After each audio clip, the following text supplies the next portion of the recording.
Conversas. Oferecimento: Associação dos Oficiais da Brigada Militar e do Corpo de Bombeiros. Defendendo quem protege você. O Badesul valoriza você, valoriza o Rio Grande. Conte sempre com o Badesul e Porto Color. Muito bem, boa noite, eu sou Guilherme Macalossi, você está acompanhando aqui na RDC TV, mais uma edição do Cruzando as Conversas, do seu programa de análise e debates, trazendo sempre a opinião dos nossos convidados aqui no estúdio e de qualquer lugar do mundo através da videoconferência, essa ferramenta digital que nós estamos utilizando frequentemente, as conexões entre as pessoas aqui nos nossos estúdios na RDC e de fora, as perspectivas, as opiniões, as análises. Você pode assistir o nosso programa de segunda a sexta-feira, logo após o Dois Toques. E depois também você pode acompanhar nas nossas redes sociais, pelo live stream, no Facebook e no YouTube. E o nosso programa fica arquivado, então você pode também assisti-lo através do formato de podcast. Nosso podcast que está disponível no Spotify, Google Podcast e demais agregadores. Não deixe de conferir o Cruzando as Conversas. Nós também temos as nossas atualizações no Twitter e no Instagram com os bastidores do programa. O Cruzando as Conversas é um oferecimento da Associação dos Oficiais da Brigada Militar e do Corpo de Bombeiros, defendendo quem protege você. De Galeazzi Sul, há 40 anos, a evolução dos metais. Porto Color Soluções Gráficas. A Porto Color atende através do WhatsApp e você pode ter os serviços da Porto Color na sua casa.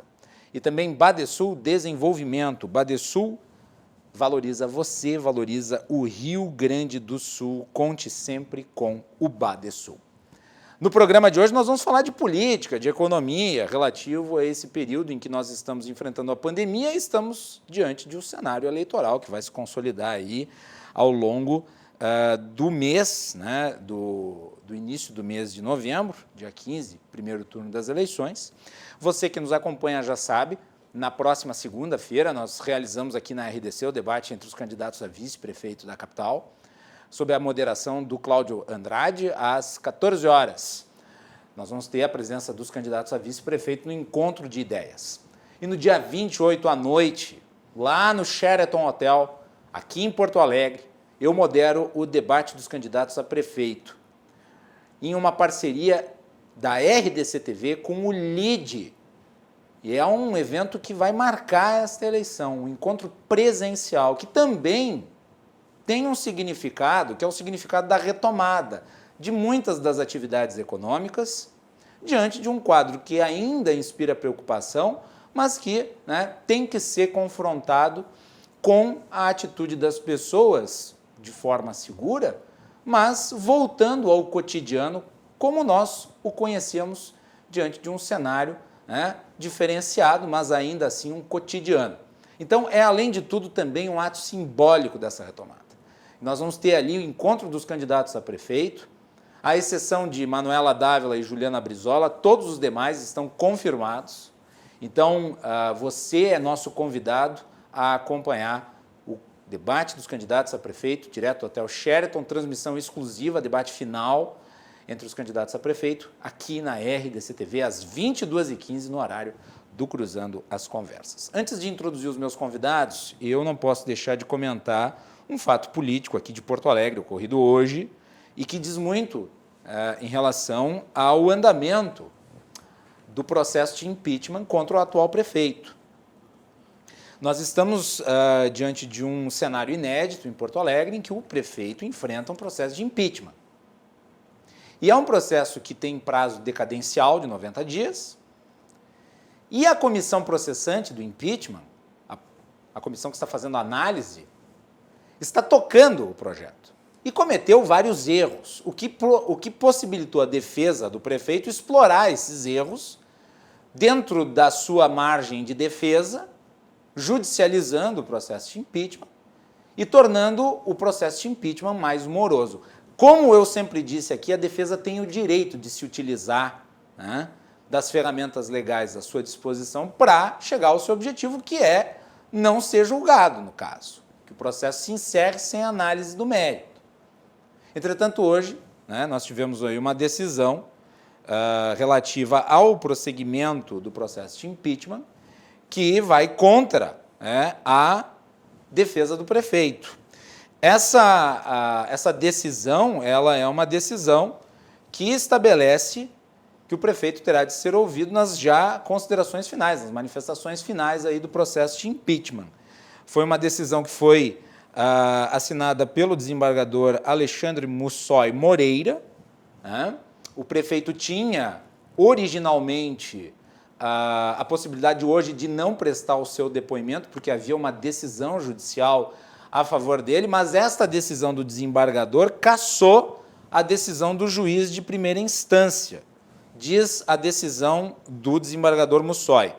Em face, assim, de todos esses argumentos desprezados na origem, mas já acolhidos pelo relator prevento na forma do parágrafo único do artigo 930 do Código de Processo Civil, resta evidenciada a probabilidade de provimento do recurso no processo, não havendo motivo para que, vigente a sentença de procedência do mandado de segurança, reste paralisado o processo de impeachment. Então, com essa decisão, o processo de impeachment continua andando e daí o prefeito terá de fazer as suas manifestações finais já e tudo leva a crer que a próxima semana aqui em Porto Alegre será decisiva. E eu acho que é importante, e aqui não é nenhuma consideração de caráter positivo ou negativo à candidatura de Marquesan, mas é algo que diz respeito a eleições, porque Marquesan concorre a prefeito de Porto Alegre e tem potencial, como vocês vão ver, logo nós vamos mostrar aqui a pesquisa que saiu hoje,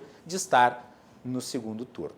Então vamos prestar muita atenção em como as coisas vão se desdobrar na próxima semana aqui em Porto Alegre, com essas decisões judiciais, trâmite legislativo do processo de impeachment, que é de caráter político, mas também técnico, e tudo isso com o processo eleitoral e, mais do que isso, com o debate que nós vamos promover na quarta-feira. Então, semana que vem, tem tudo para ser uma semana cheia política aqui em Porto Alegre. Você acompanha toda a repercussão disso no nosso canal aqui na RDC TV, no portal RDC, na atividade aqui no Cruzando as Conversas.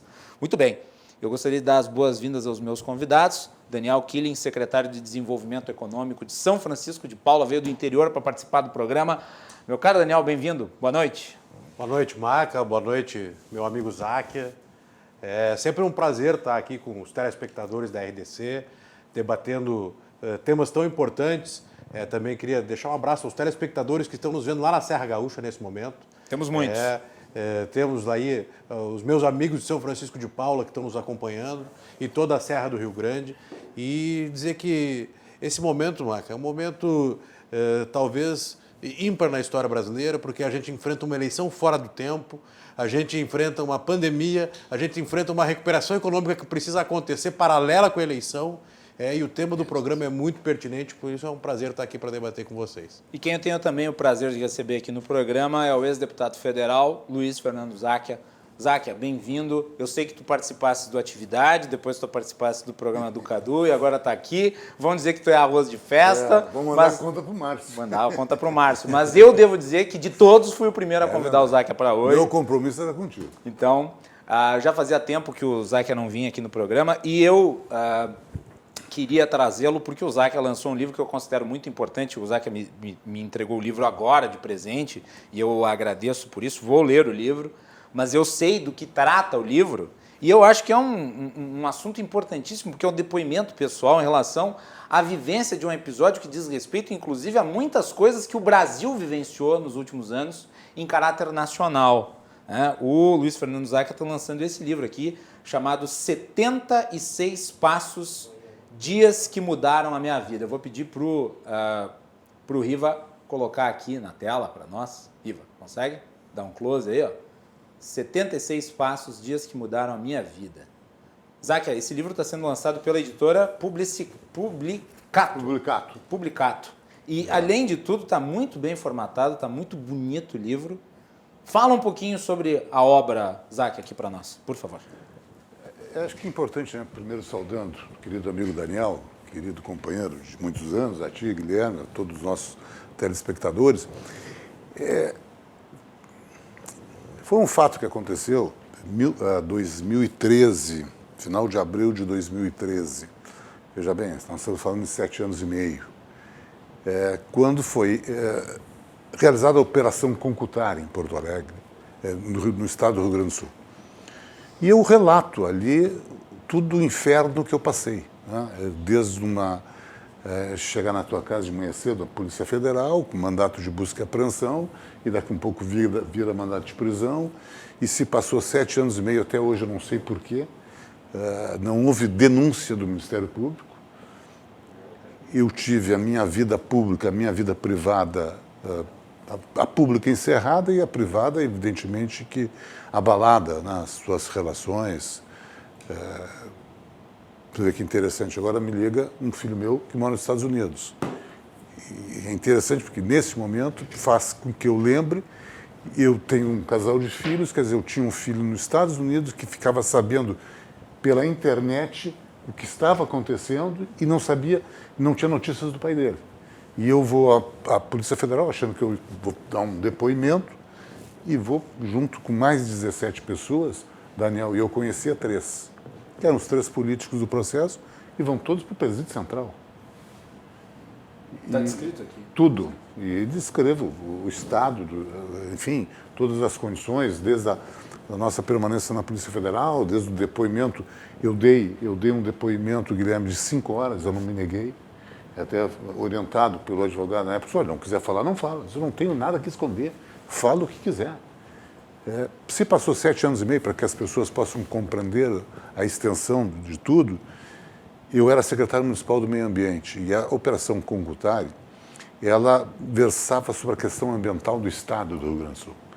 Tinha preso lá um cara de Santa Catarina, que não é Rio Grande do Sul, de Florianópolis, tinha de Caçapava do Sul, Jaguarão, enfim, cidades do interior, que a minha secretaria municipal não tinha absolutamente nada a ver, não tinha nada.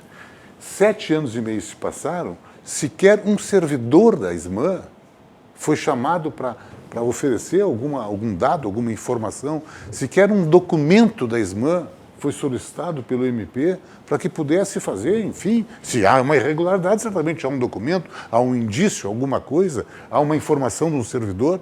O secretário não assina nada sozinho. Quer dizer, e até hoje eu não sei o porquê. Tem um inquérito da Polícia Federal que foi entregue no dia 30 de setembro de 2013 para o Ministério Público. Se passou todo esse tempo, o Ministério não fez a denúncia, quando a Justiça, olha, deu um prazo para o Ministério se pronunciar, o Ministério não se pronunciou e a juíza mandou arquivar. Quer dizer, foi arquivado pela solicitação da Justiça de algo que eu não sei o que aconteceu, que eu não pude me defender, mas eu fiquei 7 anos e meio com uma espada na cabeça, justificando ou tentando explicar o que tinha acontecido. Eu tinha uma carreira política, eu fui vereador em Porto Alegre, fui presidente da Câmara Municipal, fui secretário municipal, fui deputado estadual, fui presidente da Assembleia, fui secretário de Estado da Casa Civil, secretário de Desenvolvimento do Estado e fui deputado federal. Isso tudo, em 24 horas, terminou. Sim, porque tu fica marcado. Não, terminou. Quer dizer, a tua vida muda de patamar. Quer dizer, aquilo que eu gostava de fazer, e acho que fazia com seriedade e com prazer, e até com uma certa competência em algumas coisas, de repente tu não faz mais, tu é alijado desse processo. E na época da prisão, se foi uma entrevista coletiva com meia dúzia de pessoas, etc., etc., parecia que se era bandido. E nunca se chegou e disse, olha, tu foi preso porque esse telefone tu roubou, tu levou. Então eu conto tudo, eu conto o que era a convivência dentro de um presídio central, quer dizer, pessoas que estavam sendo, que foram oferecido a prisão, a solicitação da prisão pelo MP e pela Polícia Federal para um juiz do Paraná, um juiz de plantão do Paraná, que autorizou a prisão. Tu vai para um presídio central, tu convive 5 dias com ao qual a pessoa que coordenava, chama-se xerife, que cuida da ala, era uma pessoa que matou 36 pessoas. O famoso Chacal, um bandido que era da Brigada Militar, depois virou para o outro lado. Ele matou 30, ele responde processo e tinha condenação por 36 homicídios. Quer dizer, eu e essas 17 pessoas, nós convivíamos com isso. Nós convivíamos lá com um químico que matou a mulher, filho, não sei o quê. De uma hora para outra. Mesmo sendo 5 dias, foi uma convivência parece pacífica. Mais de ano. Eu imagino que 5 dias num ambiente desse não deve ser igual a 5 dias andando pela Tudo rua. que eu aprendi na universidade, no curso que eu fiz, isso 5 dias vale mais. Não tenho a menor dúvida. E até uma reflexão, e faço e digo isso no livro.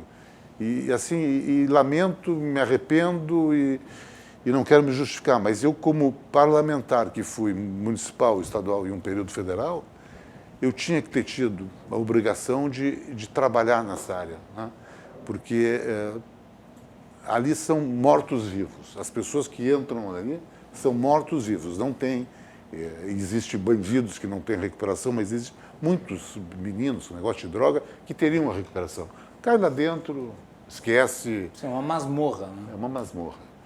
E ali tu constata, quer dizer, eu comecei a conviver esses 5 dias, que para nós é uma eternidade, e daí tu vê todo esse sistema, né, não só o sistema prisional, mas todo esse sistema, o próprio sistema jurídico, quer dizer, larga as pessoas, tu não sabe por quê, 7 anos ninguém te diz, olha, foi feito isso, a irregularidade que nós entendemos que tu cometeste foi essa, tu tem todo o direito e o dever de se defender. Não me deram isso. Não me deram isso, me deram uma condenação pública, porque tu fica capa de jornal, rádio, televisão, e depois, quando é arquivado, sai nota. 7 anos e meio, se passou, as pessoas já não lembram mais. Quer dizer, sim, mas lembram da prisão. Fica carimbado. Agora, o que eu passei, o que a minha família passou, quer dizer, meus amigos, é complicado. Enfim, que bom que eu pude botar isso. Eu acho que eu recebi... Um documento. Eu recebi de um amigo meu, que foi procurador-geral do Estado, que leu o livro e me disse, eu vou declinar o nome, que é o querido amigo Sérgio Porto, e disse, olha, Zé, que tu tivesse uma brilhante carreira política, mas talvez a tua melhor obra seja essa, porque serve para que nós possamos, quem é do direito, possamos fazer a devida reflexão. E eu acho que a colaboração que também quis, primeiro um desabafo meu, de botar isso, compartilhar, não só um sofrimento, mas compartilhar a fragilidade de uma pessoa que nós estamos sujeitos. Olha, Záquia, felizmente, era uma pessoa que tinha um certo reconhecimento público, tinha condição de ter advogado, e aqueles que não têm? E aqueles que são desconhecidos, que são pobres, que passam também por esse tipo de injustiça. Então, acho que esta obra, Guilherme, ela tem também esse objetivo, para que nós possamos fazer uma reflexão. Até onde vai o determinado autoritarismo? Esse livro, essa história, a Operação Concretária, ela é anterior à Lava Jato. A Lava Jato começou depois. Então, acho que já estavam ali se ensaiando, tinha todo aquele... modus operandi, por assim dizer. Né? É isso aí. O espírito... O espírito já estava se formando. Eu vou ler aqui um trecho do livro, e eu acho que dá para... E vejam, eu não li o livro. Eu abri aqui uma página, aleatoriamente, e já peguei um trecho que eu achei importantíssimo aqui. Quer dizer, vejam só, abre aspas. No fim do procedimento de busca, o delegado me informou do pior. Eu seria preso. Senti um gosto amargo na boca, o estômago doer, as costas ficaram geladas. Não sei o nome disto. Acho que a expressão horror ainda seria vaga. Preso? Por quê? Qual a acusação? Visivelmente constrangido, ele não sabia me dizer. Limitou-se a repetir o que já dissera na entrada, que estava somente cumprindo ordens, etc. Ele, de fato, parecia não saber de mais nada, além do que estava friamente expresso no papel que carregava. O delegado era apenas uma engrenagem menor de um jogo imenso, um tabuleiro de dimensões nacionais, em que as peças são homens e mulheres. Talvez este policial não saiba até hoje o que foi fazer na minha casa, naquela manhã, muito menos o motivo pelo qual me levou preso. Eu certamente não sei. Depois que meu quarto e o banheiro foram minuciosamente revisados, eles permitiram que eu tomasse banho e me vestisse de forma adequada. Tratei da minha higiene pessoal como se fosse apenas mais um dia na vida. Usei roupas que usaria para trabalhar. É impressionante como tentamos dar sentido ao caos, nos agarrando a pequenos rituais do cotidiano.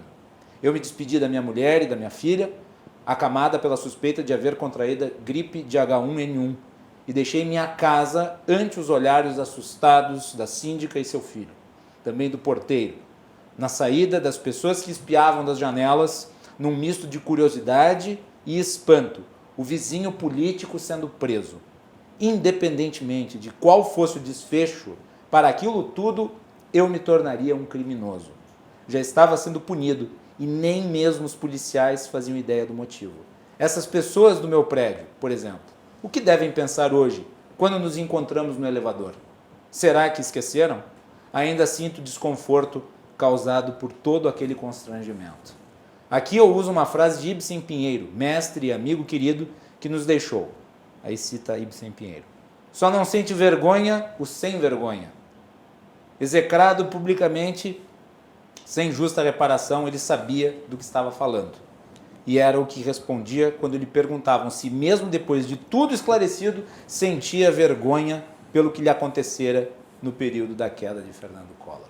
E interessante que tu citas aqui outra pessoa que também foi esculhambada nacionalmente numa situação que também nunca ficou comprovada, que foi o saudoso Ibsen E Pinheiro. ficou com a marca, né? Ficou com a Deu a volta, felizmente o Ibsen conseguiu dar a volta. Matéria terrível da Veja, Se elegeu destruiu a vida deputado, dele. se elegeu deputado federal, deputado federal, mas uma pessoa que estava no ápice da sua carreira política. Inclusive com a pretensão de ser eventualmente candidato à presidência da República, porque tinha liderado, né, a sessão de cassação do mandato do presidente, caiu na capa da Veja, foi o escândalo dos anões do orçamento, né? Erraram, e no fim das contas nunca se descobriu. Erraram 2, 3, 0 a mais um número e fica.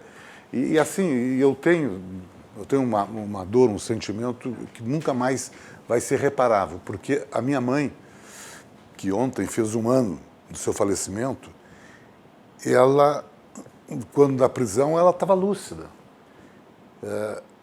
Então, tu imagina, uma pessoa que tinha um orgulho da carreira política do seu filho que seguiu o caminho da carreira política do seu marido. Meu pai foi deputado, foi vereador, foi deputado.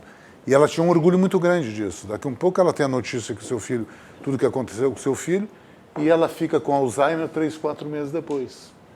E nunca mais recuperou a lucidez. E morreu com Alzheimer. Quer dizer, ela morreu com a imagem última do filho preso.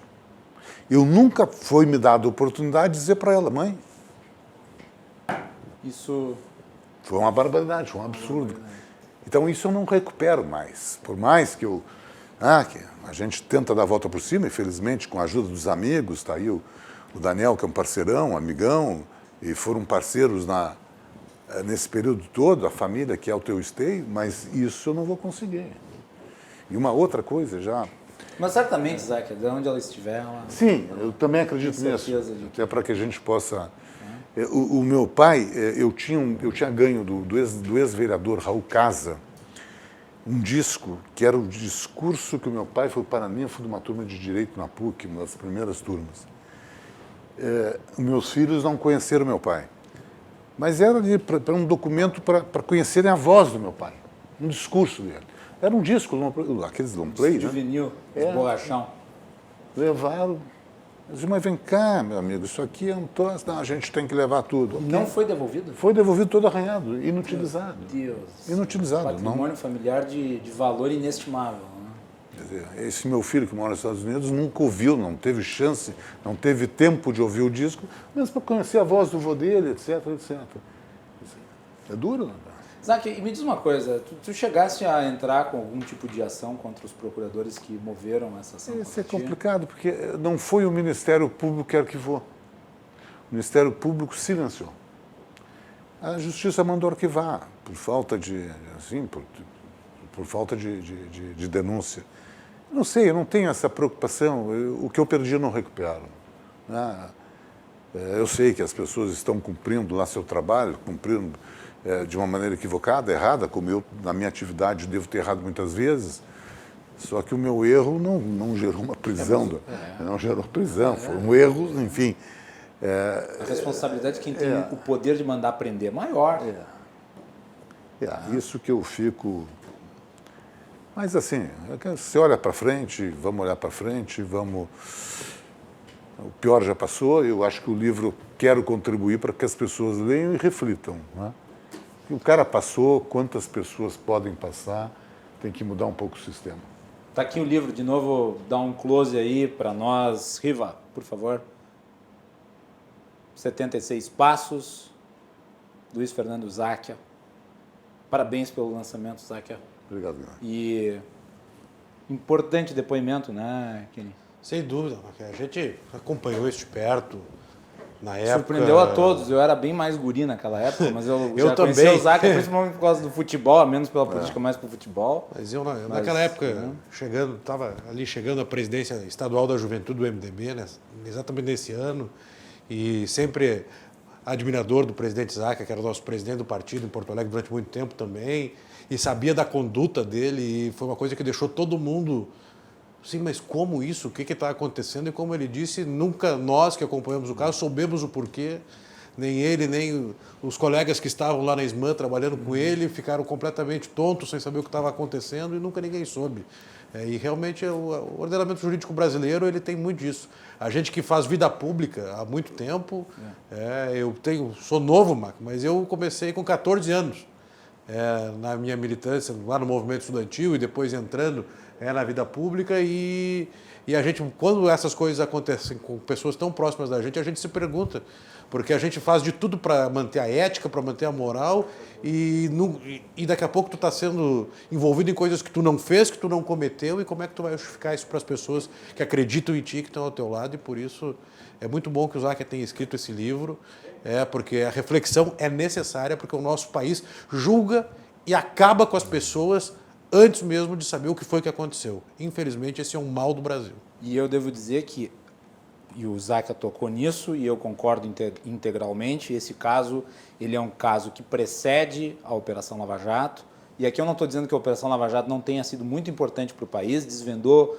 muita picaretagem real que aconteceu, mas, ao mesmo tempo, existe uma série de métodos que foram aplicados pela Operação Lava Jato que são flagrantemente ilegais, que flagrantemente ultrapassam os limites da atuação do Ministério Público, da atuação da Justiça, e que são ruins para a democracia, que são ruins para o devido processo legal, que são ruins para as garantias fundamentais. Eu sou um liberal.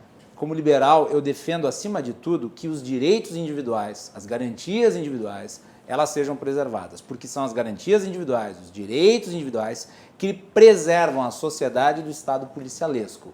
E o que fizeram com o Zaca, não é porque o Zaca está aqui, mas é porque aconteceu isso, e é um fato. O que aconteceu com o Zaca foi um fato típico de um Estado policialesco.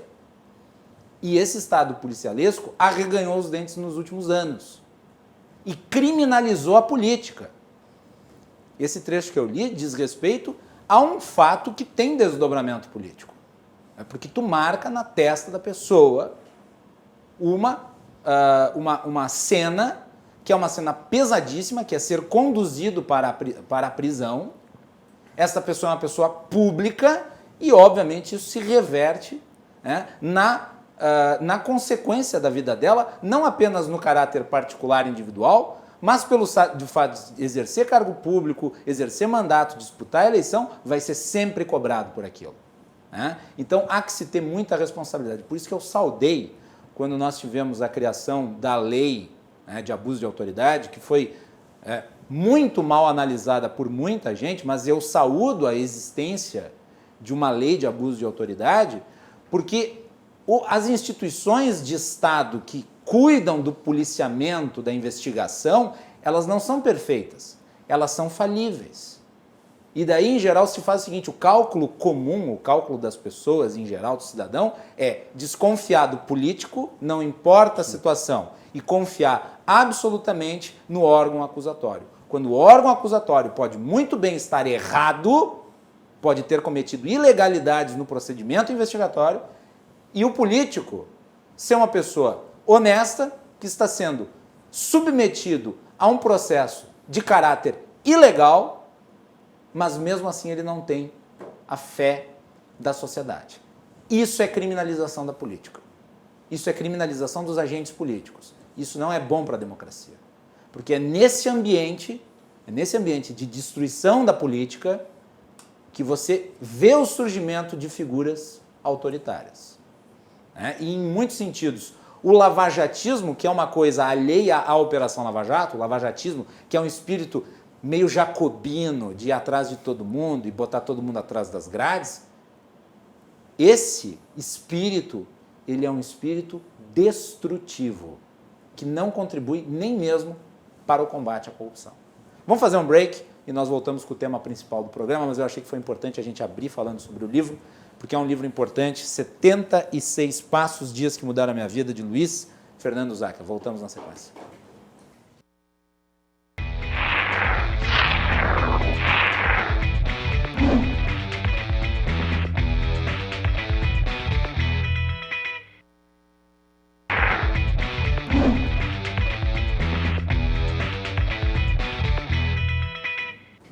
Tudo bem, estamos de volta aqui no Cruzando as Conversas, o seu programa de análise e debates, trazendo para vocês a perspectiva sobre os assuntos do momento.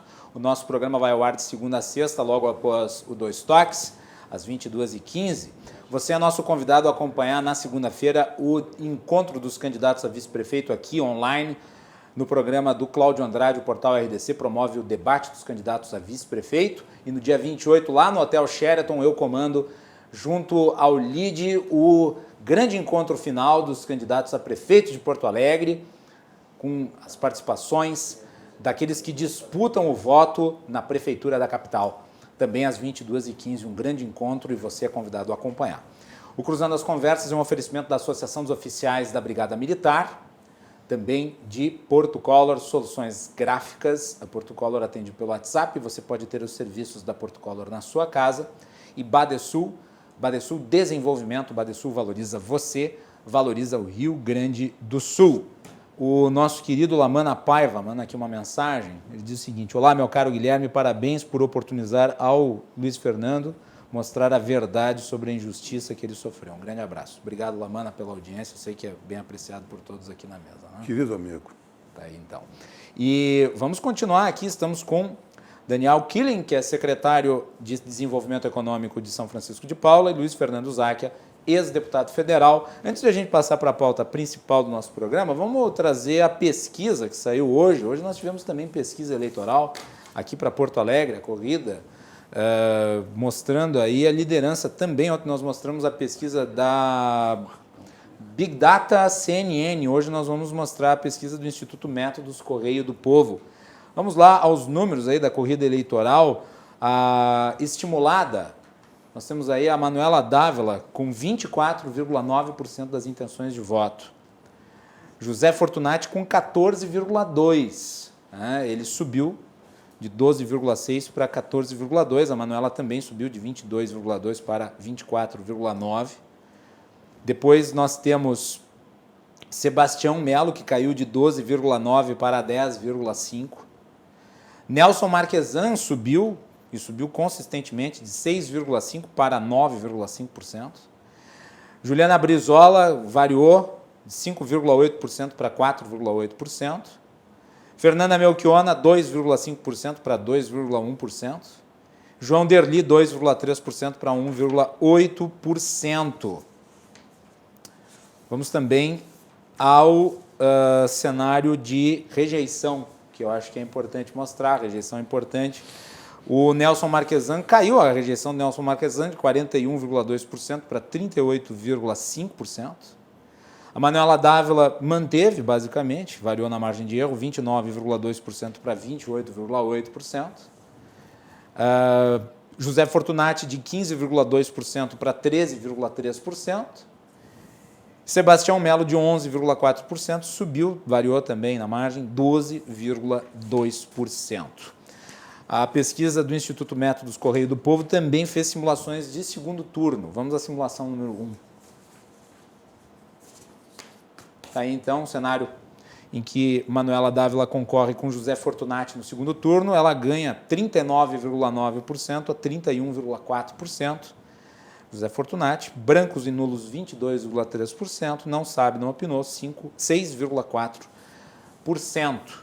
Também há o cenário de segundo turno em que Manuela Dávila disputa com Sebastião Melo. Ela também está na frente, com 41,7%, Sebastião Melo com 30,4%, brancos e nulos 20,1%, não sabe, não opinou, 7,8%.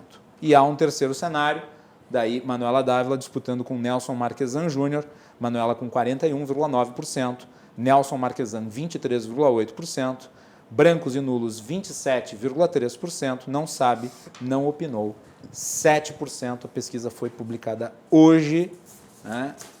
E está aí então para vocês aqui no nosso programa de hoje. Cenário que demonstra aí, vamos lá, segundo turno muito indefinido, né, Záquia? Tem 3 nomes aí que estão pau a pau, né? Daqui a pouco então, qualquer um pode ir. Que estão na mesma margem, né? Me chama um pouco a atenção o crescimento do prefeito Marquesan. Ele sobe a mesma porção que quer. A rejeição. Então, isso é uma consistência. o Melo tem uma pequena queda e o Fortunati cresce um pouco. Mas eu acho que aí os três estão na margem de erro. Isso é uma... E a Manuela está... A Manuela me parece estar um pouco livre aí, porque não tem sido foco dos outros. Os três estão se batendo entre eles para tentar desgrudar desse pelotão dos três e fixar para o segundo turno. E ela está solta, tá? Daqui um pouco vai inverter isso e começa os debates aí que o RDC está propiciando, acho que um debate maravilhoso pela sua formatação diferente, eu acho que vai ser extremamente interessante, né? Vai. Porque tem formato ida, volta e formato meio americano. Então, acho que e aí vai começar também ser alvo. E acho que mexe um pouco esse número, mas essa eleição ela começa a ter uma radiografia, no meu entendimento, início de novembro. E eu acho que é importante distinguir o cenário de primeiro turno, em que você tem muitas candidaturas, de um segundo turno que é polarizado com duas, né? É uma outra eleição. É uma outra eleição, é outro jogo. É outro jogo, é construção de alianças. A gente vai notar sempre que o número do voto em branco e do não sabe, o indefinido é grande. Tende, nos segundos turnos, sempre a Manuela está em torno de 40, 41. O dela está muito consolidado. É o pessoal da esquerda que está resolvido. Isso. E os outros sempre têm o votar em branco muito alto. Quer dizer, o votar em branco está dizendo, eu não voto lá. E não estou querendo votar aqui no outro campo, né? O campo, vamos dizer assim, campo de centro-direita, centro-esquerda, mas o campo do Melo, do Marquesan e do Fortunati. Que disputam o mesmo eleitorado. Que se disputam o mesmo eleitorado. Isso aí é capacidade de convencimento em cima do que estão dispostos, em tese, hoje, 30 dias antes da eleição, a não votar. E eu acho que é importante citar o seguinte, e foi mencionado ontem, porque também fizemos uma análise eleitoral aqui, nós vamos fazer várias dessas, de Porto Alegre, do interior e também pelo Brasil, né, na nossa cobertura. Nesse cenário de primeiro turno, a Manuela ela detém, como disse o Zac, muito bem o eleitorado de esquerda, que fica dentro da margem histórica do terço, né? São os 3 terços, é o terço de esquerda, o terço de direita e o terço de centro. O terço de esquerda está consolidado nas mãos dela e o restante, somar ali os 24 dela, mais os 4,8% da Juliana Brizola e os 2% da Melchiona, tu vai chegar a 30%, 31, 32%, que é o terço de esquerda. É isso. Daniel, como é que tá as eleições do interior, Daniel? O que tu está vendo aí? Olha, Maca, a gente percebe, Zac, talvez os nossos candidatos do interior ainda começando a eleição. Tenho a impressão de que a pandemia assustou um pouco a população no interior, onde a campanha é muito mais a visita casa a casa, o olhar no olho. O candidato a vereador tem na rua dele mais 5 candidatos, o primo dele é candidato, os candidatos a prefeito. Dessa vez até um fato que chama a atenção é que na maioria das cidades, com o fim da coligação proporcional, tu tem um número maior de candidaturas. Historicamente, no interior, tu tinha 2 candidaturas disputando a prefeitura municipal, nas cidades pequenas, 3 na cidade média, 5, 6 na cidade grande. Hoje tu pega cidades como Caxias do Sul, com 12, 13 candidatos a prefeito. Nós entrevistamos todos aqui à tarde. Tu vê, nós lá em São Francisco de Paula com 4 candidatos a prefeito, Gramado com 4 candidatos a prefeito, Vacaria com 5 candidatos a prefeito. Então, as cidades menores do Rio Grande do Sul também com essa disputa entre os partidos tiveram a necessidade de ter mais candidaturas majoritárias e, ao mesmo tempo, a campanha parece refreada. Deixa eu te fazer uma pergunta nesse sentido, porque essa é uma eleição que nós não vamos ter a coligação na proporcional. E nós sabemos que o candidato a prefeito puxa os candidatos a vereador. Tu acha que o fato de não ter a coligação na proporcional estimulou a criação de muitas candidaturas de partidos concorrendo sozinho, em outras coligações menores, talvez? Não tenho dúvida, porque a gente acompanhava muito. Isso acontecia em Porto Alegre, acontecia para deputado, chegando a eleger deputados com 9 mil votos ali. No caso, na época, o deputado Reinelli do PV se elegeu fazendo pouco mais de 9 mil votos. E no interior era comum, muitas vezes, um partido que tinha poucas lideranças numa cidade lançar uma única candidatura a vereador, por exemplo, coligada com um partido maior, fechava todo mundo naquele candidato e ele acabava se elegendo vereador e aquele partido tinha sempre uma representação. Os partidos menores hoje não têm condições de fazer mais isso no interior, e por isso a gente vê aí o número de candidaturas a vereador praticamente dobrando em muitas cidades, porque os partidos lutaram também para completar nominatas, tem a legislação eleitoral que exige a candidatura das mulheres, lá o terço das mulheres para poder fazer a nominata completa, e a eleição no interior, ela, ao mesmo tempo que ela está muito travada na campanha de rua, na campanha acontecendo, ela também está muito disputada no sentido de que aumentou demais o número de candidaturas. Hoje, o nosso pessoal do interior aprendendo a usar as redes sociais. Muitas cidades que nunca tinham na vida contratado um marqueteiro para fazer campanha, tiveram que ir lá buscar um marqueteiro, buscar uma estrutura de vídeo e entrar nesse mundo da eleição de redes sociais. Ao mesmo tempo, acho que isso democratiza a eleição. Porque a gente ficou muito tempo onde não se discutia nada nas eleições no interior. Era quem tinha mais força e pronto, era a família mais tradicional, era o médico que ia lá e impunha a sua candidatura. Muitas vezes até sem condições de concorrer, lá chegava, era o xerife da cidade, e esse novo modelo de eleição também está democratizando o acesso. A gente vê hoje na campanha ali, nos carros, que tu consegue perceber que é o candidato que está mais estruturado, lá com o número de perfurite no carro e material, que muitas candidaturas que todo mundo esperava ou não considerava, hoje estão grandes nessas cidades do interior. Então eu também acho que a eleição legislativa no interior vai trazer muita novidade. Tenho percebido que a eleição para as câmaras de vereadores vai ter muita surpresa no interior. Porque esse voto da visita ele continua importante, ele continua consolidado, mas vai ser a primeira eleição municipal que as redes sociais vão ter influência no voto no interior. Eu vou te dizer, lá na minha cidade de Farroupilha, se eu não me engano, mais de 60% dos que estão hoje na Câmara de Vereadores não concorrem à eleição. Então vai ser uma grande renovação e eu acredito que vai ser em muitos lugares. Muitos lugares aconteceu isso, até porque os vereadores, muitos estavam já com 4, 5 mandatos e sentindo o desgaste. Quem já disputou a eleição, tu sabe que fazer a primeira é difícil, mas fazer a reeleição é muito mais difícil. Porque a partir da reeleição tu passa a ser cobrado, tu está exposto e tu tem que apresentar respostas que hoje, com essa fiscalização desse mundo online, das redes sociais, muitos não estavam acostumados. E hoje é a primeira eleição que lá no município de 2.000 habitantes isso está chegando. Então, acho que essa sacudida na eleição no interior ela vai ser muito interessante pelo ponto não só da perspectiva de renovação de quadros da política, mas da qualidade. Porque durante muito tempo o motorista da ambulância não tinha erro, era vereador na cidade pequena. Hoje não, ele tem que falar com a população. O candidato tem que estar lá, tem que ter o seu amigo ali, o seu familiar ajudando a fazer a produção, olhando para a câmera, conversando com a população, dizendo o que ele pensa sobre todos os temas da cidade. Todo município vai, no meu entendimento, vai eleger jovens que são mais afeitos às redes sociais. Isso, no município pequeno, isso vai entrar, essa ferramenta, a campanha na rede social, ainda mais em cima de uma pandemia, que tu não pode fazer o corpo a corpo, que tu diminui a intensidade do corpo a corpo, aí vai ser a surpresa. É aquele candidato que tu não enxerga, que tu não vê caminhar, e daqui a um pouco o efeito rede social aparece na urna. A gente não pode falar nomes. O segmento dos eleitores jovens, né? Tu quer ver um caso? Que são afeitos a isso. Vamos pegar um caso aqui, os 2 candidatos de rede social em São Paulo que estão indo muito bem, que estão crescendo e que estão demonstrando uma força na web gigantesca em contrapartida dos candidatos chamados clássicos, é o Guilherme Boulos e o Arthur Duval.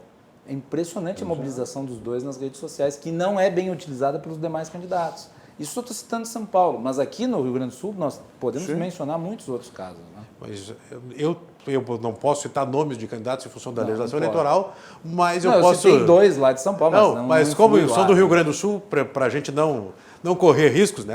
Mas posso te dizer que eu conheço um candidato a prefeito de uma cidade de 20.000 habitantes que tem um vídeo na internet com 900 mil views hoje. Mais de 6 mil compartilhamentos, que tem lá 10 mil comentários, e eu duvido que algum candidato a prefeito de Porto Alegre tenha nas suas redes sociais um vídeo como esse candidato a prefeito do interior. Ou seja, é saber manejar a rede. Isaac, eu queria trazer esse assunto que eu abordei aqui com o Daniel, a questão das coligações na proporcional. Foi um avanço, na tua opinião, para essa eleição? Acho que sim. Claro, eu estou fazendo uma avaliação da cidade grande. Né? A cidade pequena é complicado, porque na cidade pequena, aquilo que o Daniel dizia, tu tinha um partido menor que se fazia coligação com um partido maior, concentrava em cima de um e tu tinha um representante. tu fazia um representante.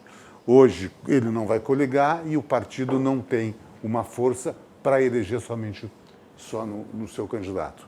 Então, a tendência, me parece, nos municípios menores, a participação dos partidos nanicos ou dos partidos emergentes será menor. Me parece isso.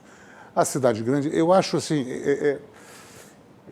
claro que isso demandou um aumento do detalhe, número de né? candidatos. Porque ser grande numa cidade pequena não é necessariamente ser de um partido tradicional. Porque o partido tradicional pode não ser naquela cidade especificamente grande. Né? Exatamente.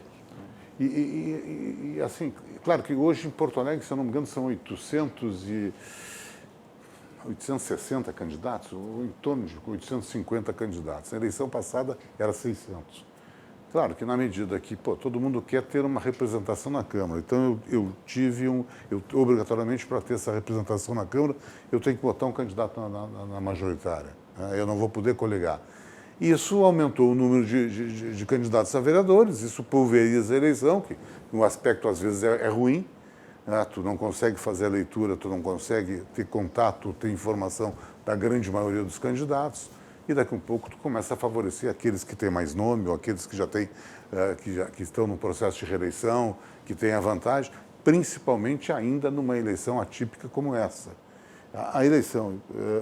Claro que a rede social é um avanço, é uma tendência absolutamente natural, mas a eleição de vereador ainda funciona muito o aperto de mão, a visita, o olho no olho, a conversa com o vereador. Porque o vereador é aquele político mais próximo da sociedade.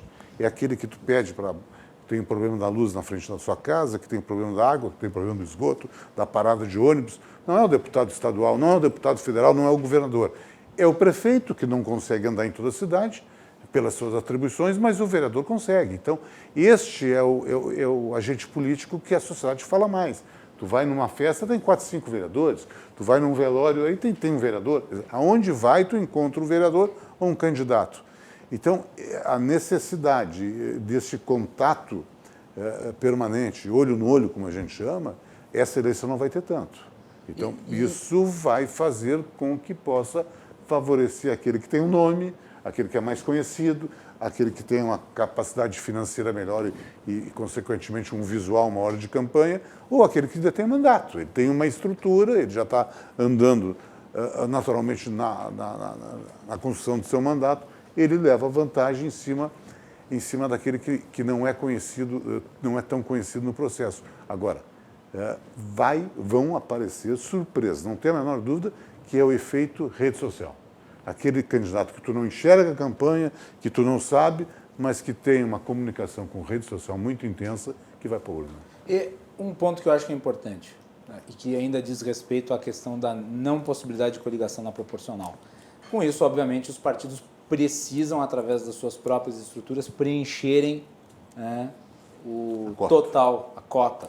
Né? E quanto mais eles conseguirem, melhor para eles, porque pelo modelo do quociente, né, você precisa juntar todos os votos de uma nominata para então eleger o mais votado.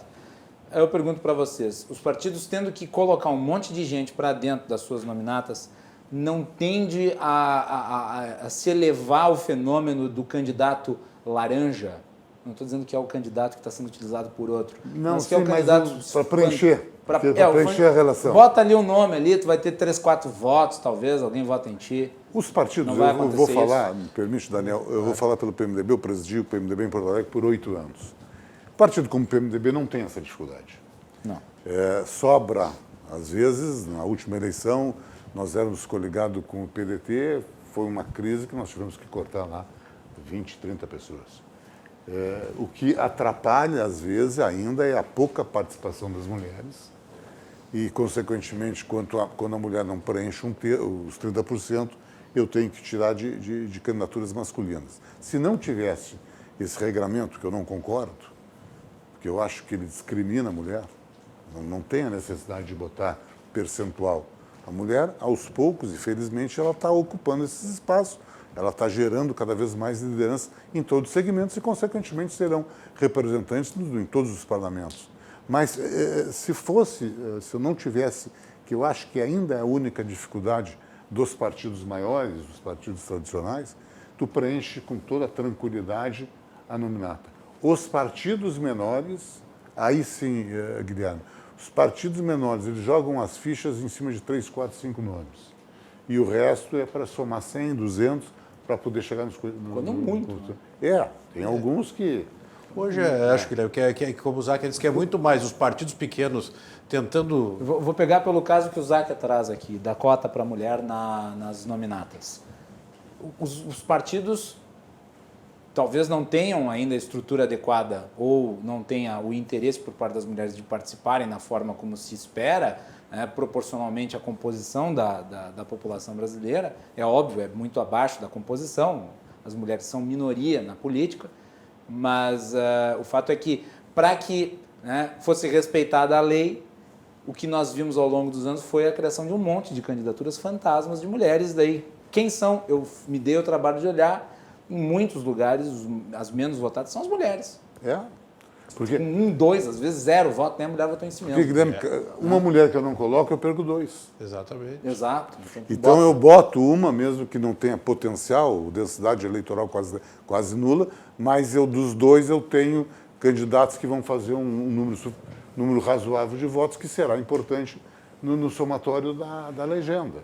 Então, por isso que eu digo, eu acho que os 30%, tu estipular um tamanho para isso, ele é ruim, ele é discriminatório, ele não é justo com as mulheres, porque parece que está querendo forçar a participação das mulheres. E parece que elas têm que participar só por causa da cota, né? Que é pior, porque tem inúmeras vereadoras, deputadas muito competentes, muito trabalhadoras, e que elas não estão lá por causa de uma cota, elas estão lá porque elas tiveram uma história de vida, uma história de lutas. Às vezes parece, Guilherme, que a população não entende como é que funciona o processo eleitoral, porque ninguém cai do céu lá dentro da Câmara de Vereadores ou lá dentro da Assembleia Legislativa. As pessoas, quando elas chegam lá, elas tiveram uma construção de história. O Zac não se elegeu vereador porque ele resolveu sair por aí apertando mão.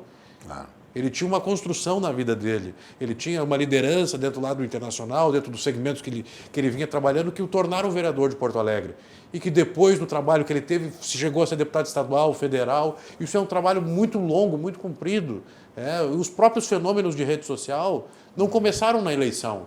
O Arthur Duval em São Paulo... Não, ele começou como um youtuber que apanhava em manifestações de esquerda. Exatamente. Ganhou repercussão. E todos os candidatos ditos fenômenos das redes sociais hoje, que têm mandatos, os deputados federais, nosso amigo Kim e outros... O próprio presidente da República. O próprio presidente Bolsonaro, eles tinham... Acho que o melhor exemplo é o presidente Jair Exatamente. Bolsonaro. Eles tinham uma consistência política antes de serem candidatos. Ninguém é alçado a ter um cargo público simplesmente porque resolveu patrocinar o seu Facebook, que hoje é permitido. Isso não existe. De paraquedas só cai o tiririca. É isso aí. Mas mesmo assim, no voto de protesto. Humorista famosíssimo, né? E no voto de protesto. Paraquedas do processo. Ele acabou se elegendo com uma votação consagradora nesse fenômeno que a gente vê no interior, em que você pega o nome conhecido e daí depois os outros acabam sendo puxados por eles. Que, na verdade, ganhou o nome de efeito Enéas. Vocês devem lembrar, a vez que o Enéas Carneiro foi eleito com uma votação consagradora e puxou gente para dentro da Câmara Federal, que tinha 100 votos. Isso aí. Tinha um deputado lá com 150 votos. Aí o que aconteceu? Morreu o Enéas, o Prona se desfez e esses caras foram para um monte de outro partido e sumiram na política. Nunca mais fizeram votos suficientes. Nunca mais fizeram votos. Agora, não me parece evidente que nós ainda temos uma quantidade muito grande de candidato analógico na eleição, né? Que tem uma dificuldade muito grande de lidar com rede social. Quer começar agora, no processo eleitoral. Aí é complicado. E larga atrás.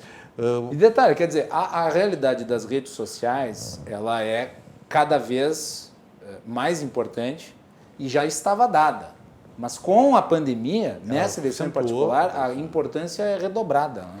Eu vejo mesmo candidaturas que forçam a barra, tentando fazer isso, que usar aquele montar a rede social agora. Quem não tinha vivência na rede social, quem não tem habilidade para lidar com aquilo, não vai aprender em um mês e muito menos vai passar verdade para as pessoas. Porque política precisa ter verdade. Política precisa, quando tu conversa com a população população precisa acreditar no que tu está dizendo. Tu precisa saber levar a tua mensagem. E se tu não souber fazer isso nas redes sociais hoje, tu tem muito mais dificuldade que os outros. E, infelizmente, o cara que começou agora na eleição, ele não passa de mais uma tentativa eleitoreira de comunicação. Aí tu vê lá o candidato posta um vídeo, tem 10 visualizações. E o conteúdo, às vezes, dos vídeos, tu nota, não compreende a lógica das redes sociais. Porque eu falei ontem aqui, inclusive, o conteúdo de rede social ele tem que ser, de alguma maneira, viralizável. Isso. Ele não pode ser aquele conteúdo que tu coloca no horário eleitoral gratuito. Aí. E os candidatos, o que eles estão fazendo? Eu tenho observado isso. Eles pegam os vídeos do horário eleitoral gratuito e botam nas redes sociais e daí não repercute, porque o vídeo da televisão ele tem um formato para televisão. E o vídeo da rede social é outro. Tem outra natureza. Ele tem que ser algo, porque assim, você pode impulsionar à vontade, se o conteúdo não for com a característica da rede social, mesmo com impulsionamento, a repercussão vai ser pequena. Agora, se tu faz que nem, por exemplo, o Marcel Van Hatten fez na eleição em que ele foi eleito deputado estadual aqui no Rio Grande do Sul. Ele entrou como primeiro suplente. Lembram o que aconteceu? Ele pegou o fone, ele foi gritar contra a Maria do Rosário. Aquilo viralizou nas redes sociais. Foi parar na Veja. Foi parar na Veja. E isso é um conteúdo viralizável em rede social. Os candidatos não sabem lidar com rede social, na imensa maioria. Não. Isso é excelente para a rede social. Se tu botar isso na televisão, não funciona. Não. É isso aí. São duas coisas. São linguagens opostas, diferentes. Público diferente. O público da rede social lê a rede social, compreende. O da televisão é outro. E aí eu concordo contigo, Daniel. O candidato analógico que chega aos 90 de jogo e quer jogar é complicado. Muito bem. Vai lá, Daniel. Aquele exemplo que eu dei antes, Marca, para mim ele é marcante. Procure nos candidatos a prefeito de Porto Alegre ou de Caxias do Sul, qual deles tem 900 mil views. Se tu achar algum que tenha. Depois eu te mostro o vídeo de um candidato a prefeito do interior, cidade de 20 mil habitantes, onde o prefeito foi falar sobre proteção animal, acabou adotando um cachorrinho que não tinha uma pata, expondo com verdade o sentimento dele que o cachorrinho criou no vídeo e tem 900 mil views, mais de 6 mil compartilhamentos. Não adianta tu querer pegar, tu que é candidato está nos acompanhando, não adianta tu querer pegar o teu jingle que coloca lá no horário eleitoral e colocar na rede social para viralizar. Não vai viralizar na rede social. Desculpe, não vai. Não funciona assim. Às vezes é uma chatice até. É uma chatice. Às vezes o cara olha, mas que cara mais mala. Não, mas é sério, eu vi isso. Todos os candidatos estão fazendo isso. Eles pegam, pegam trechos dos horários eleitorais e colocam na rede social, a reprodução é zero. Agora, o que funciona? E eu vi, inclusive aqui do programa, um formato de sabatina, como a gente fez, que é muito interessante, eu gosto muito, ele propicia ao candidato muitos momentos de colocações inteligentes e que são interessantes para o público dele e que repercutem. E eu vi muitos candidatos pegando trechos do programa, falas de 20 segundos, 1 minuto, e colocando nas redes sociais e tendo uma reprodução muito maior do que o conteúdo produzido através de marketagem. Isso é uma coisa que os candidatos vão ter que aprender a lidar. Bem, vamos falar um pouco sobre o que as pessoas esperam dessa eleição. Diante de um cenário de pandemia, me parece que hoje há uma demanda muito grande por ações na área do desenvolvimento econômico, né? Pelo menos eu tenho notado isso. Quer dizer, como é que vai se dar a questão do emprego ano que vem? Como é que vai se estimular a economia? É a percepção que vocês têm. Vou começar pelo Daniel, que é secretário de Desenvolvimento lá em São Francisco. Marca, eu não tenho dúvida. A gente percebe não só da população essa ansiedade pela retomada econômica, mas dos próprios gestores públicos, tanto em São Francisco quanto no resto do Rio Grande do Sul, nos diálogos que a gente tem, porque há uma incerteza. Porque o Záquia foi deputado federal, foi secretário de Desenvolvimento do Estado, vai entender o que eu estou dizendo. Tu tens um cenário onde, naquele outro programa que eu tive aqui, a gente conversou, o governo federal torrou o caixa. O auxílio emergencial, por mais importante que seja, ele tirou a principal arma dos municípios do Brasil, hoje que 70%, 80% não se sustentam com os próprios recursos, que era usar o caixa do governo federal em orçamento geral da União ou emendas parlamentares, projetos buscando alternativas para gerar desenvolvimento e gerar a infraestrutura necessária para crescer. Esse dinheiro acabou. O prefeito que for eleito nesse momento, ele tem um grande desafio. Ele vai precisar ser muito bom de gestão pública. Ele vai ter que ser um cara com muita competência para enxugar a máquina, para saber direcionar a cidade no caminho de gerar desenvolvimento econômico e aumentar o orçamento. Ele vai ter que ter uma política agressiva de geração de emprego para aumentar a atividade econômica. Porque se ele não tomar estas iniciativas, ele está fadado ao fracasso no segundo ano do governo. Ou no primeiro. Ou no primeiro, já dependendo do tamanho do rombo.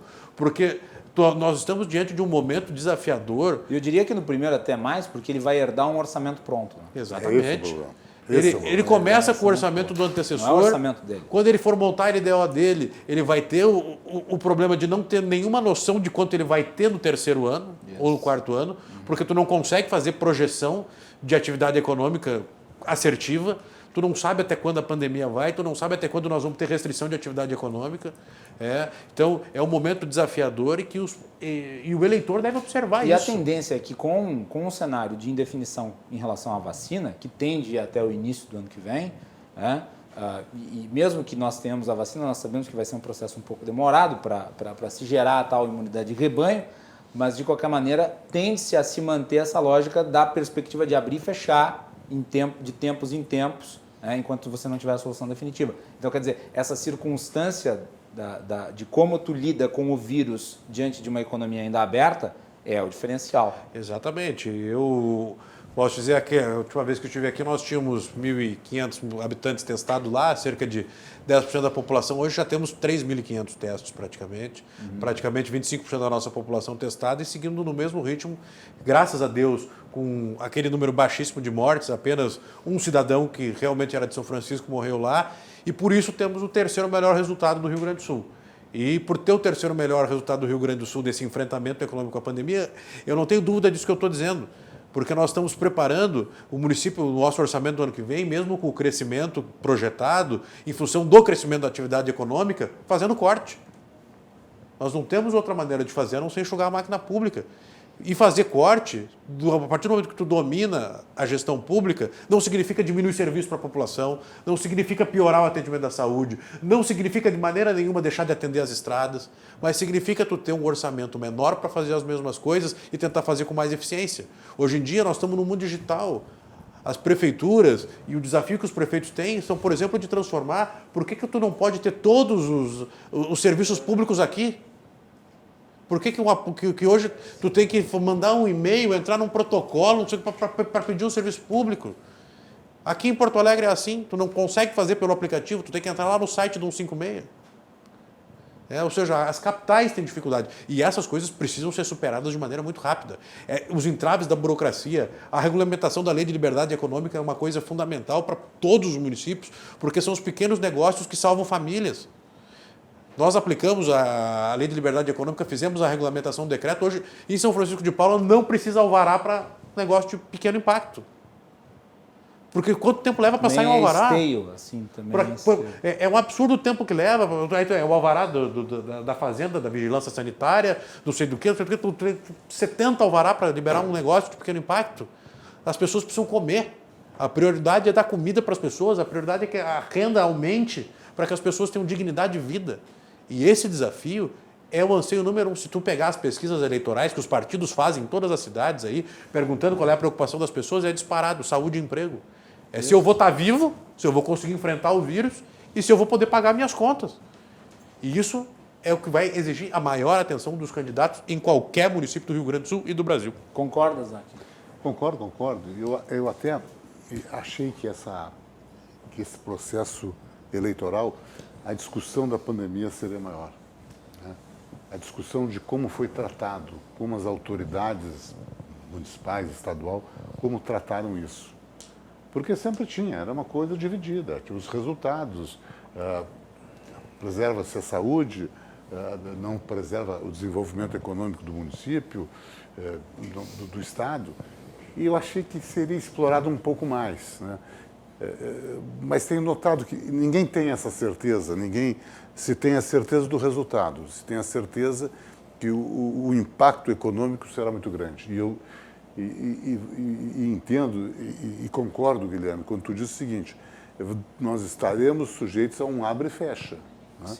A maioria dos países aí é só olhar a Europa na segunda vão fazendo. Né? E eu digo o seguinte, acabou o processo da pandemia, 3 meses depois começa o problema. Bom, não sei quando, abriu, fechou, abriu, porque o desemprego, as empresas que foram para o pau, que não têm a condição, não tinham reservas, não tinham capital de giro para retomar, certamente dinheiro público não existirá para que possa dar um incentivo para o número de empresas e de empregos que deixaram de existir, e nós teremos um problema social. Essas políticas públicas que foram usadas para atenuar os efeitos da pandemia na economia, elas já se esgotaram, na realidade. Crédito para pequena empresa já se foi, não vai mais ter. Não tem de onde tirar. E, aliás, muitas empresas podem ainda fechar, porque esse crédito foi não para elas ampliarem seus negócios, Não, para sobreviver. para sobreviver. Era a receita que elas tinham naquele período, para poder pagar. E como é que fica? Eu tomei dinheiro, eu tive crédito facilitado e eu fechei meu negócio. E eu não tenho reserva, eu estou com um nome com problema, porque as empresas... Como é que tu retoma isso? Aí o que ele sabe fazer? Um cidadão de 50 anos que tinha seu negocinho, perdeu dinheiro, ele não tem como retomar esse negócio, ele vai fazer o quê? Ele tem 50 anos, ele recomeça a vida dele, ele sabia ser um comerciante, um pequeno comerciante, muito bom naquele seu negócio, estourou.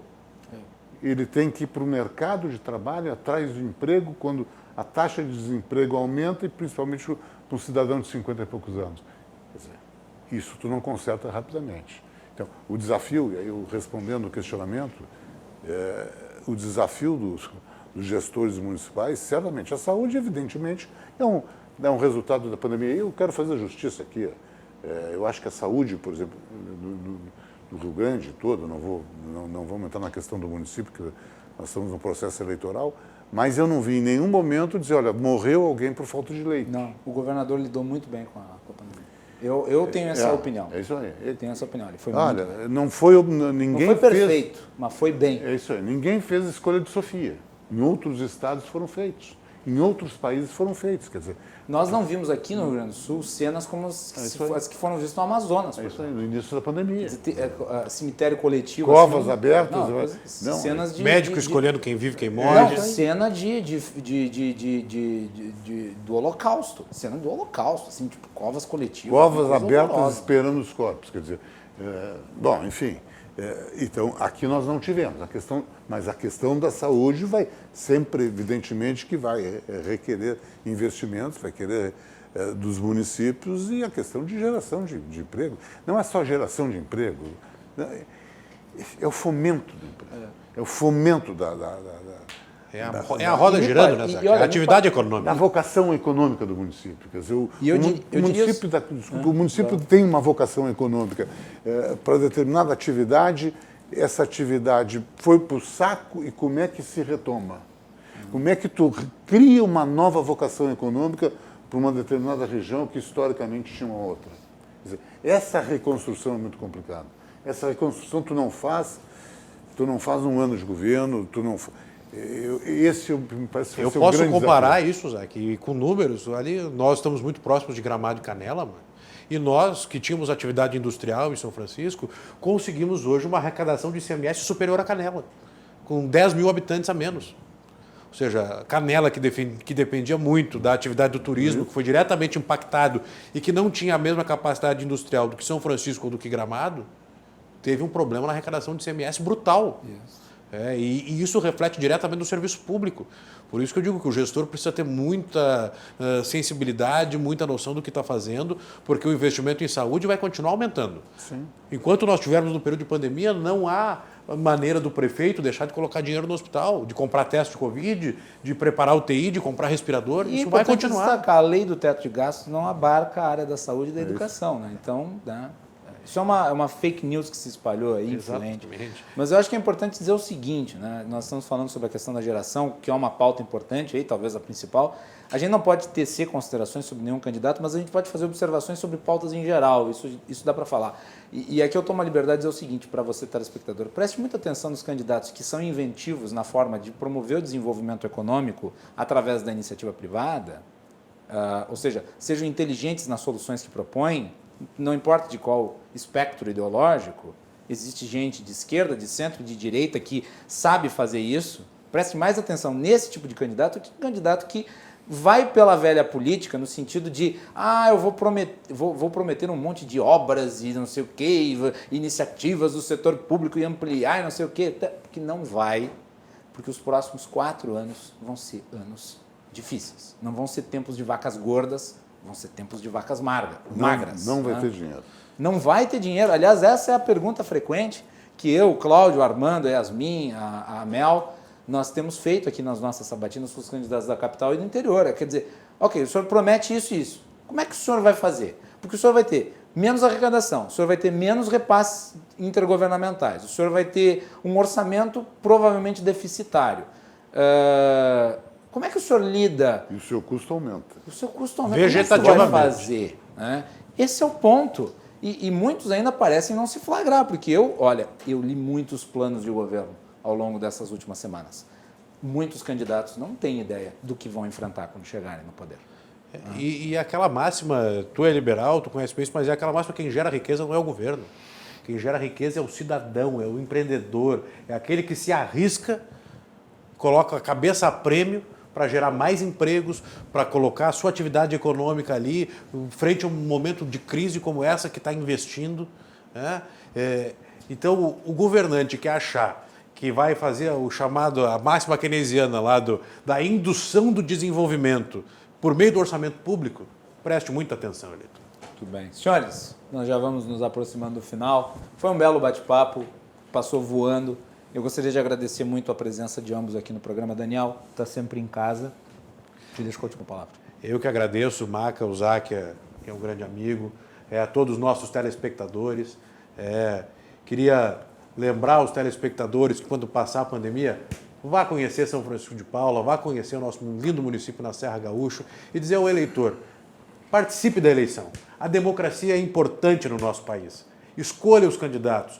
Faça o que o Maca falou, estude o plano de governo, entenda de onde eles querem fazer, tirar e cumprir as suas promessas. E não vá naquelas do velho caudilismo de votar em cima de personalidade, disso, daquilo. Estude o candidato. Ninguém é dono do teu voto. Tu é livre para escolher o melhor.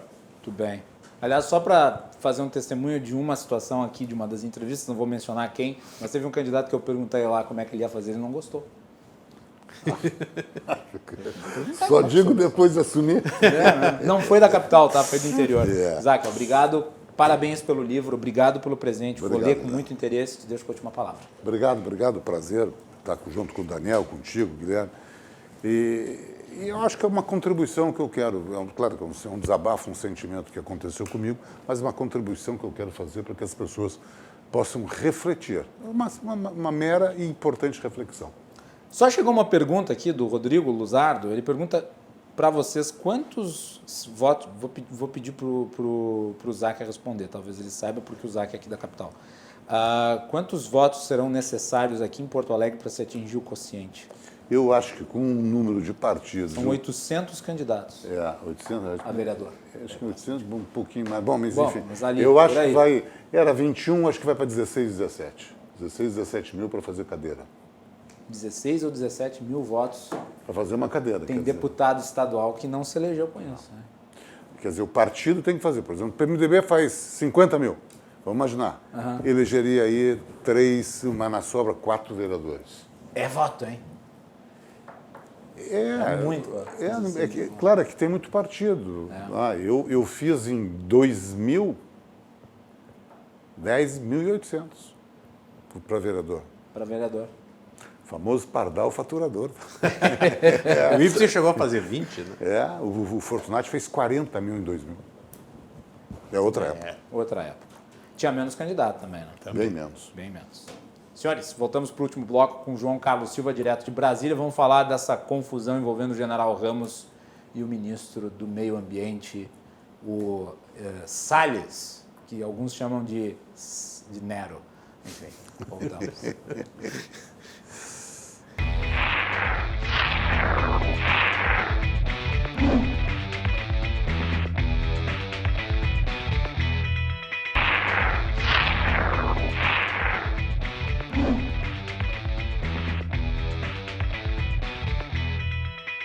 Último bloco do Cruzando as Conversas, direto de Brasília, João Carlos Silva. O nosso programa é um oferecimento da Associação dos Oficiais da Brigada Militar, defendendo quem protege você. de Badesul Desenvolvimento. O Badesul valoriza você, o Badesul valoriza o Rio Grande do Sul. Conte sempre com o Badesul, que propicia ao nosso estado desenvolvimento através de parcerias com estados, municípios, empresas dos mais diversos tamanhos e setores. Com isso, o Badesul valoriza o nosso estado e valoriza você. O Cruzando as Conversas pode ser assistido pelos canais 24 e 524 da Claro Net TV e pelas redes sociais, @RDCTV Digital em todas as plataformas. Também temos o oferecimento de Porto Color Soluções Gráficas. A Porto Color atende pelo WhatsApp e você pode ter os serviços da Porto Color na sua casa. João, bem-vindo, boa noite, boa sexta-feira, tudo bem? Boa noite, Marcelo, tudo bem, telespectadores? Vamos começar falando sobre o entreveiro entre o ministro Ricardo Salles e o ministro Luiz Eduardo Ramos. João, o Ricardo Salles escreveu no seu Twitter pedindo para que o Luiz Eduardo Ramos deixasse de lado a postura de Maria Fofoca. Depois ele apagou essa mensagem. A manifestação ocorreu depois de uma reportagem do jornal O Globo dizendo que Salles estava esticando a corda com a ala militar do governo e testando a blindagem com o presidente Jair Bolsonaro ao mandar suspender ações de combate a incêndios por falta de recursos. A reportagem não tinha referência ao ministro-chefe da Secretaria de Governo. Como é que está a situação em Brasília, João? A verdade é o seguinte, o ministro Salles anda muito desgastado por conta das questões ambientais do Brasil. Já o ministro Ramos continua patinando na Secretaria de Governo, mesmo tendo sido já assessor parlamentar no Congresso Nacional, muitos anos atrás. Essa questão dos militares, ela está muito complexa, porque você vê que a questão do Pazuello, o general Pazuello com o presidente Bolsonaro, surgiu aí as notas da imprensa, nos Twitter e redes sociais de Santos Cruz, o general Paulo Chagas, que é governador de Brasília, praticamente criticando o posicionamento dele ao dizer que um manda e o outro obedece. E a situação do Salles hoje partiu para cima do ministro Ramos, e o curioso é que o ministro Ramos recuou, não avançou, porque na base parlamentar, se o ministro Ramos avança, os parlamentares talvez puxem o tapete dele, porque ele não anda bem nas bases parlamentares, nem com os líderes partidários por conta de pedidos dos deputados que não avançam e dos senadores também. Agora, o presidente tem que tomar uma posição, ou demitia um, ou demitia outro, porque o ministro chamou o general de Maria Fofoca, fora os impropérios que ele disse do ministro durante o dia. E ele fez um ataque e depois ele apagou o ataque, né? Sim, o Ricardo Salles é gente do Dória, o governador João Dória, ligado ao Dória, ao grupo do Dória em São Paulo.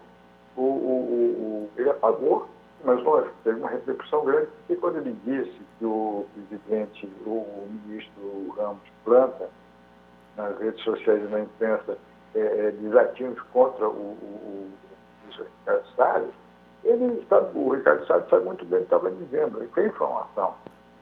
As informações são de que lá na própria Secretaria de Governo tem pessoas que jogam na imprensa e redes sociais essas questões com relação ao meio ambiente que atingem diretamente o Ricardo Salles. Como ele descobriu a manobra, ele partiu para cima do general Ramos. Agora, o desenrolar disso, vamos ver semana que vem que posição o presidente vai tomar. O Ricardo Salles não é a primeira vez que trata da questão da fiscalização dessa forma, né? Anunciando cortes, suspensão de ações, o que não deixa de ser uma irresponsabilidade, né, João? Porque, afinal de contas, não deixa de ser um convite para quem vai lá botar fogo na floresta, para quem vai lá desmatar. Esse tipo de comunicação deveria ser interna ao governo. O Ricardo Salles parece fazer questão de colocar isso publicamente. Quer dizer, quem é que divulga que vai deixar de fazer fiscalização? Isso não existe. E agora ele publicou uma nota dizendo: obrigado, Paulo Guedes, por ter descontingenciado 60 milhões. Precisava desse AUE todo? Parece que há má vontade aí, não lhe parece? Parece. E os ministros podem criar confusão com qualquer general, não podem criar caso com o general Hamilton Mourão, porque aí o circo pega fogo de vez, né? A questão ambiental no Brasil ela não está tendo uma denominação no exterior que atrai curiosidade, interesse por parte dos ambientalistas. O Ricardo Salles tropeça muito em algumas questões e isso vem deixando o Brasil meio manca no debate ambiental. Isso para o presidente Bolsonaro, para o governo dele, não é bom. Apesar que o presidente Bolsonaro também, com relação ao meio ambiente, em vez em quando ele diz algumas coisas que não combinam com a postura do presidente, nem com a carta ambiental transcrita no mundo inteiro. Vamos falar um pouco sobre a vacina ainda, João. Nós comentamos ontem e anteontem sobre o imbróglio aí com a vacina da Sinovac Biotech, que está sendo desenvolvida junto com o Instituto Butantan. Pela procedência, a vacina ela é de uma empresa chinesa e o presidente disse que não a utilizaria, que mesmo que fosse aprovada pela Anvisa, ela não seria comprada. Pois bem, a CNN Brasil deu a notícia antes de a gente entrar no ar aqui com o Cruzando, de que a Anvisa autorizou o Instituto Butantan a importar 6 milhões de doses da chamada Coronavac. A decisão foi tomada nesta sexta-feira, um dia depois do Butantan questionar o prazo para a liberação de importação de insumos. Eu acho que é positivo porque denota a independência da agência regulatória, que tem que ser independente em relação ao governo, né? Corretamente. E, de novo, outra vez, nós sempre conversamos aqui, o presidente da Câmara dos Deputados foi dar uma de bombeiro para salvaguardar os interesses brasileiros e dos cidadãos com relação à abertura de portas no Congresso Nacional para balizar a questão da vacina.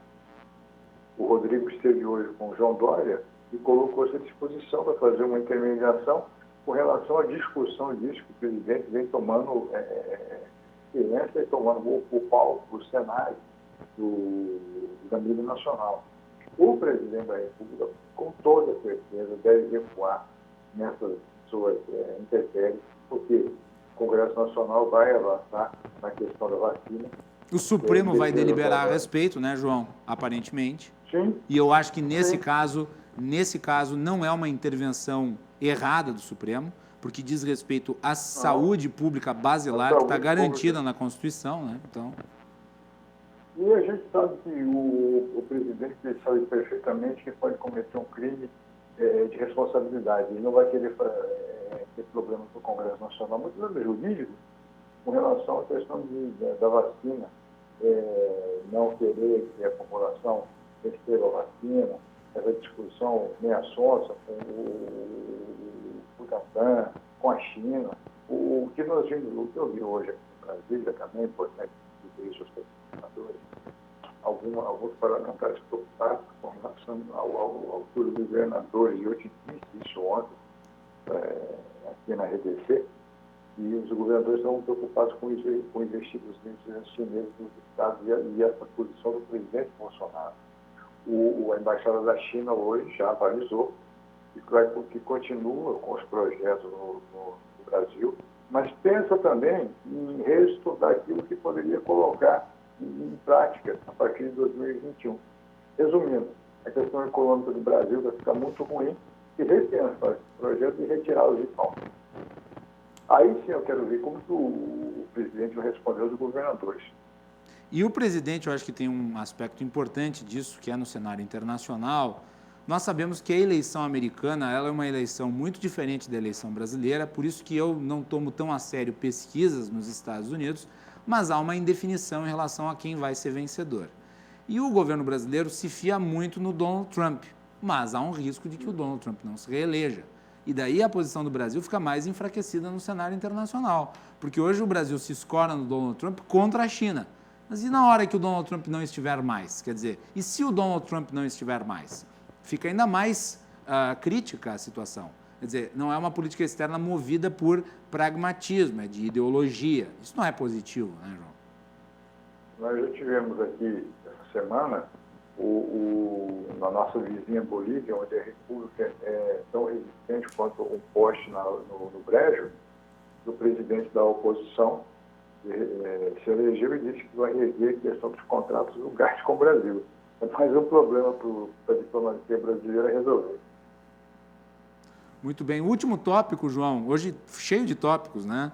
Lula virou réu pela 4ª vez na Lava Jato do Paraná.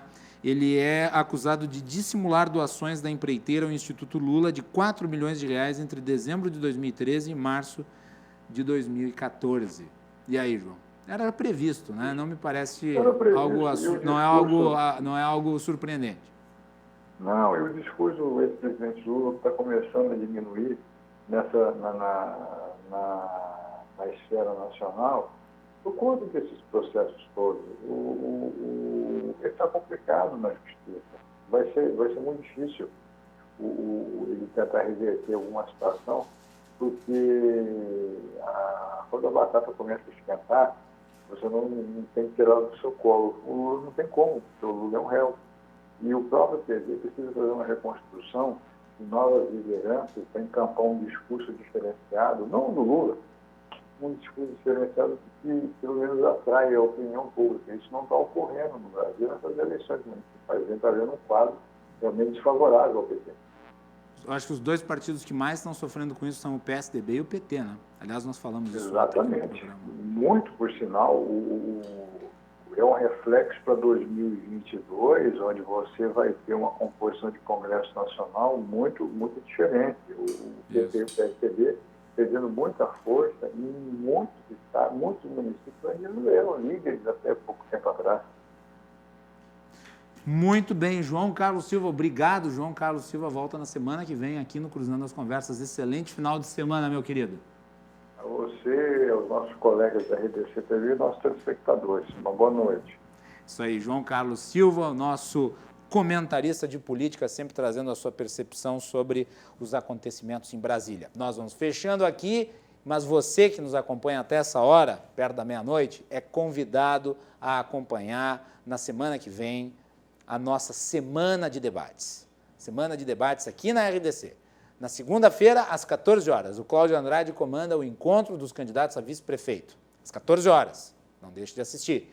E no dia 28, à noite, eu modero lá no Sheraton o nosso debate dos candidatos a prefeito, uma parceria da RDC TV com o LIDE aqui do Rio Grande do Sul. É um grande evento e você é convidado para acompanhar esse encontro de ideias, de propostas, esse debate que é tão salutar à democracia. Um excelente final de semana a todos e até mais.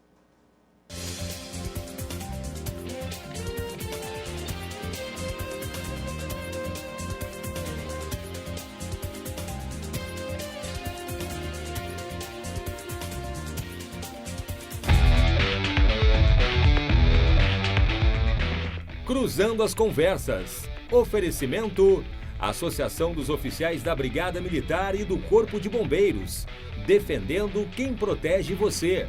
O Badesul valoriza você, valoriza o Rio Grande. Conte sempre com o Badesul e Porto Color.